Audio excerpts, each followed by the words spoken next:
E aí entra algumas discussões, né? E eu queria puxar a próxima pergunta para vocês nesse sentido.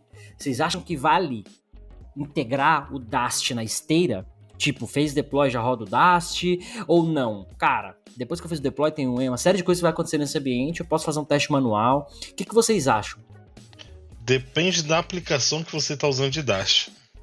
Para mim é muito disso. Se é uma aplicação de Dash que te permite uma automatização onde você não tenha muita configuração manual, vale a pena, porque você ganha tempo ali e você faz uma análise depois.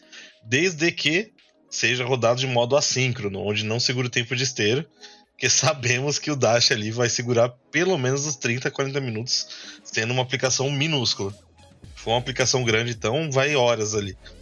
Então, às vezes, você não dispõe desse tempo todo de esteira, somente hoje em dia, que SQL CI, Azure e outros aí cobram por tempo de execução. Então, pensando por esse...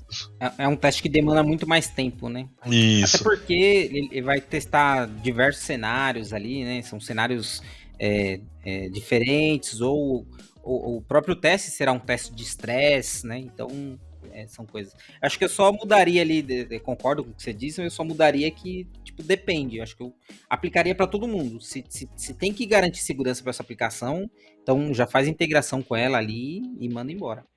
Agora, direto na esteira, acho que a esteira... É que assim, a gente usa esteira... A gente sempre vê a esteira como parte inicial do processo. Mas a gente pode pensar nela como parte de automação, que é o que ela faz mesmo, né?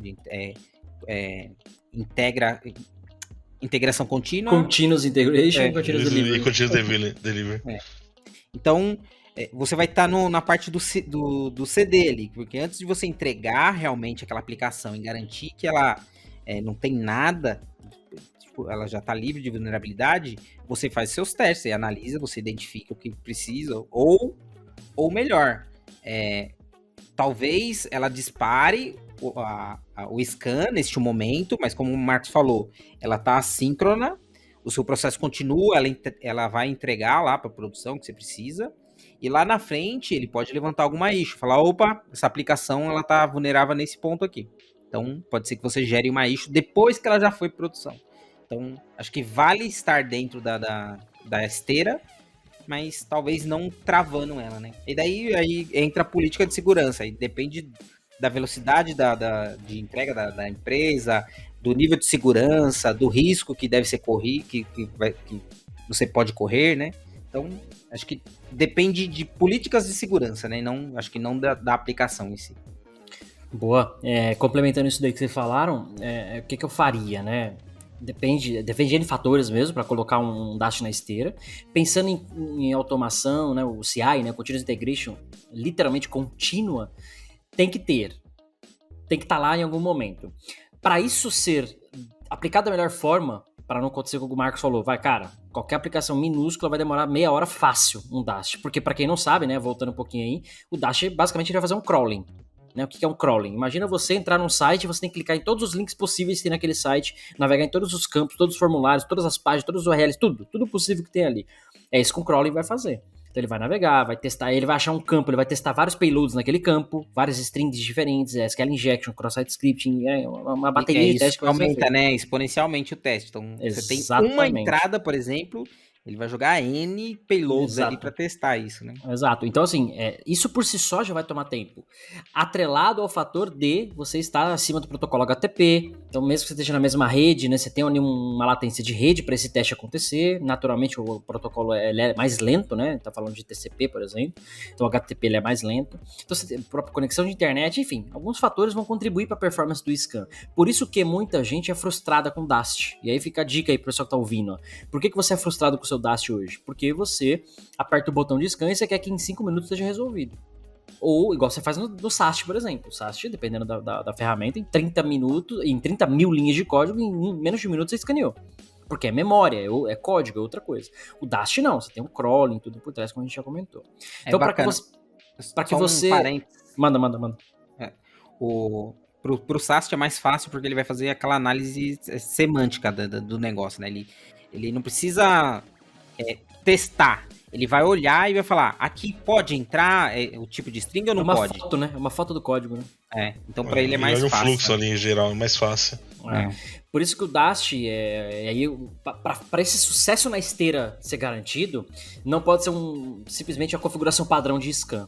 Então, algumas ferramentas permitem, é o caso das ferramentas que a gente conhece em mais de mercado, né? O Kinetics, o Bright, né? Que era o Neuralink, permitem você definir o escopo do seu scan. Qual é o URL, é o path inteiro, é o domínio inteiro, daqui para frente, regex para excluir alguns caminhos, coisas do tipo. Porque quando você tem isso muito bem definido, o seu crawling vai ter um padrão de comportamento definido com base naquelas URLs. Então, por exemplo, você tem uma esteira automatizada, entrega automatizada direto em produção. E você tem um e-commerce, você está fazendo um deploy da sua página de checkout. Cara, você não precisa rodar um dash na 50 mil URL que você tem no seu e-commerce. Você roda na página de checkout. Então, se você tem definido um scan com esse escopo, cara, é o seu site /checkout, por exemplo, cara, é um crawling que vai demorar, né, muito menos de 30 minutos. Então, talvez você consiga automatizar esse scan numa esteira síncrona, para esperar o resultado e garantir que isso vai ser entregue se não tiver vulnerabilidades altas, por exemplo, tá? Só que esse é um nível de maturidade muito alto. Como é que você conseguiria fazer isso? Aí até a gente gravou um episódio há um tempo aí com a Lemine, né, Lemine, sobre QA. Como é que o time de QA poderia ajudar o time de segurança, né? Para muita empresa hoje tem um time de QA, né? Então, até falei da combinação com o Yast, por exemplo. O cara tá lá navegando e testando, o Yast tá lá interceptando algumas coisas para poder complementar a questão de segurança. Mas muita empresa hoje, muita e não é pouca, tem de fato teste automatizado. O famoso Selenium, aquele tipo de coisa, que fica navegando na aplicação ali, clicando. Cara, é praticamente um task.